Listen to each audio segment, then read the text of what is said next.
Hello everyone, welcome back in my channel. तो आज की स्टोरी बहुत ही इंटरेस्टिंग है और यह एक मॉरल स्टोरी है। वीडियो के एंड तक बने रहिएगा। बहुत सारे न्यू एडवांस लेवल के वर्ड्स आप इस स्टोरी में सीखेंगे।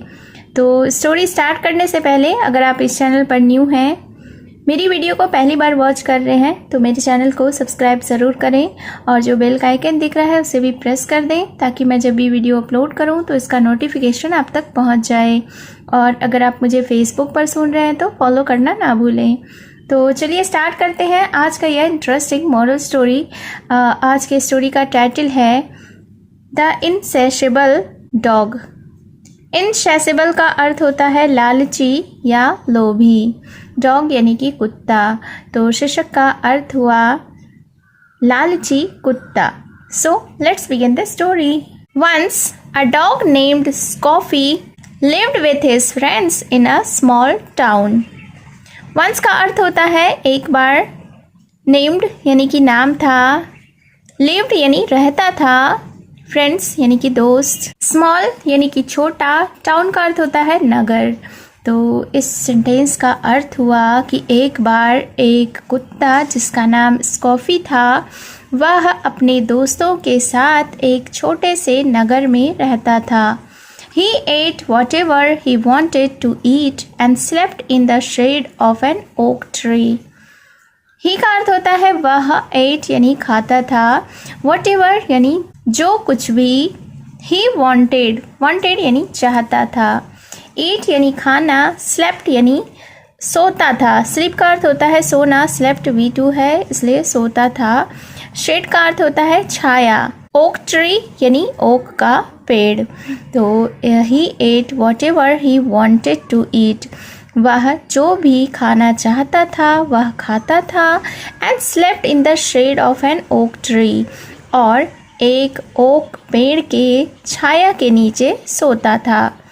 Though he was enjoying his life in the town, yet he was not satisfied and always hoped to have something better than what he had.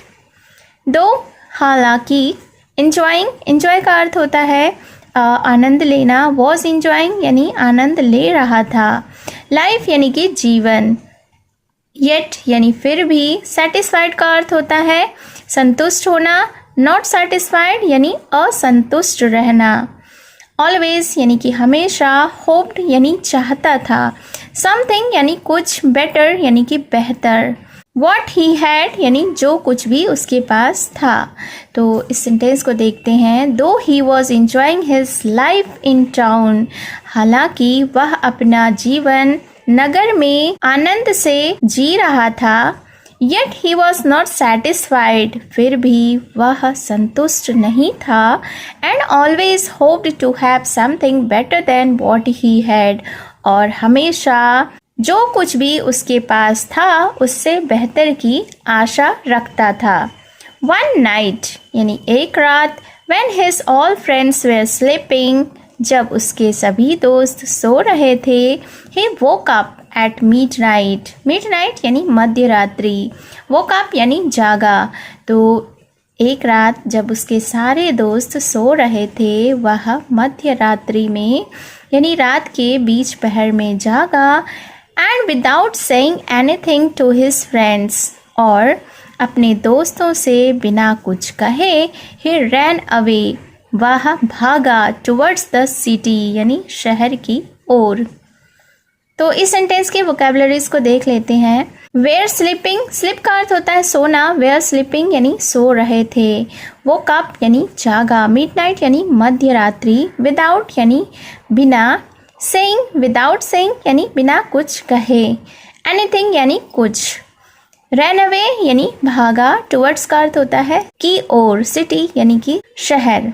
तो इस सेंटेंस को एक बार फिर से देखते हैं कि एक रात क्या हुआ कि जब उसके सारे दोस्त सो रहे थे तो वह मध्य रात्रि में जागा और अपने दोस्तों से बिना कुछ कहे शहर की तरफ भागा। In the city, he found a house with a place in the backyard where all waste food was dumped. Found यानी कि पाया, house का अर्थ होता है घर, प्लेस यानी कि जगह, बैकयार्ड यानी घर के पीछे वाले हिस्से को बैकयार्ड कहते हैं, या आंगन भी कह सकते हैं। डम्प्ड यानी गिराना। तो फिर क्या हुआ, इन द सिटी यानी शहर में, ही फाउंड अ हाउस, उसने एक घर पाया, with a place in the backyard, और जिसमें कि एक पिछवाड़ा था यानी कि पीछे का हिस्सा था, आंगन था, where all waste food was dumped, जहाँ की सारे ही बर्बाद भोजन को फेंका जाता था, गिरा दिया जाता था। Scoffy ate the delicious leftover every day and turned stout in a few days. Delicious का अर्थ होता है स्वादिष्ट, leftovers यानी कि बचा हुआ खाना, everyday यानी प्रतिदिन, stout का अर्थ होता है मोटा, turned stout यानी मोटा हो गया, few days यानी कुछ दिनों में।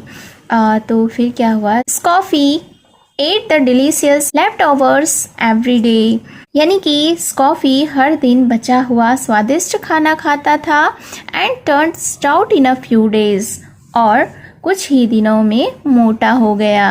One day the pet dogs of the house owner were roaming loose in the backyard. One day the pet dogs of the house owner were roaming loose in the backyard.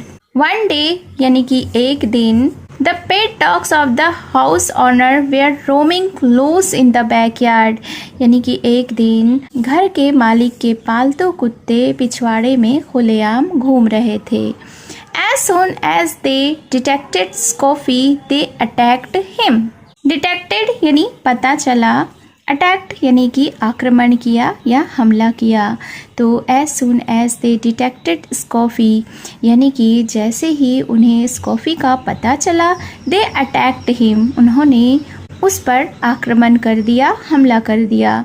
They dug their sharp teeth into Scoffy's soft and stout flesh. फिर उसके बाद क्या हुआ कि उन्होंने अपने तीखे दांत स्कॉफी के मुलायम और मोटे मांस में गड़ा दिया। डक का अर्थ होता है गड़ाना, टिथ यानी कि दांत, शार्प टिथ यानी कि नुकीले दांत। With deep wounds and torn flesh Scoffy kept running till he reached back his home town.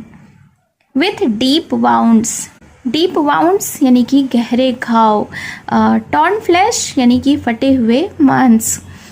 तो फिर उसके बाद क्या हुआ कि विथ डीप वाउंड्स यानी गहरे घावों, एंड टॉर्न फ्लैश और फटे हुए मांस के साथ, Scoffy kept running till he reached back his home town. Scoffy तब तक दौड़ता रहा जब तक कि वह अपने गृह नगर वापस नहीं पहुंच गया। At once his old friends greeted him and the dogs enquired of him.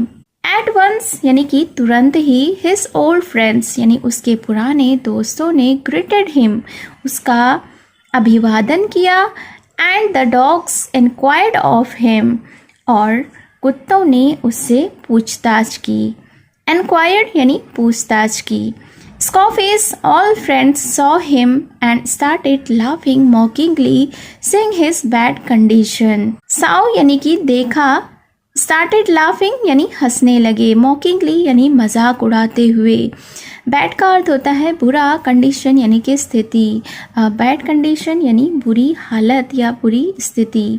तो इस सेंटेंस को देखते हैं। स्कॉफीज ऑल फ्रेंड्स सॉ हिम, स्कॉफी के सारे दोस्तों ने उसे देखा, and started laughing mockingly seeing his bad condition यानी कि उसकी बुरी हालत देखकर उस पर मजाक उड़ाकर हंसने लगा। Scoffy was very ashamed and said sorry to his friends. Ashamed यानी शर्मिंदा था। तो फिर क्या हुआ कि Scoffy was very ashamed यानी कि Scoffy बहुत ही शर्मिंदा था, and said sorry to his friends और उसने अपने दोस्तों से माफ़ी मांगी। Moral of the story is grass always seems greener on the other side of the fence. Grass का अर्थ होता है घास, ऑलवेज यानी कि हमेशा, सिम्स यानी दिखता है, ग्रीनर यानी कि हरा भरा, on the other side, other side यानी दूसरी तरफ, ऑफ द फेंस, फेंस का अर्थ होता है बाड़ा। तो इस स्टोरी का नीति यह है, इस स्टोरी का मॉरल यह है कि बाड़ के दूसरी तरफ घास हमेशा हरी लगती है। तो इस स्टोरी से हमें यही सीख मिलती है कि हमारे पास जो कुछ भी है हमें उनमें संतुष्ट रहना चाहिए, सेटिस्फाइड रहना चाहिए, क्योंकि जो कुछ हमारे पास नहीं होता हम उसकी तलाश में अपनी बुरी स्थिति कर लेते हैं। So it was the story. उम्मीद है आपको यह स्टोरी पसंद आई होगी और आपने बहुत सारे एडवांस लेवल के वर्ड्स सीखे होंगे। तो आप फिर से इस स्टोरी को रीड करिए, समझिए एंड बहुत सारे एडवांस लेवल के वर्ड्स को याद करिए। तो मिलती हूँ मैं फिर से एक न्यू इंटरेस्टिंग मोरल स्टोरी के साथ। Thank you for watching.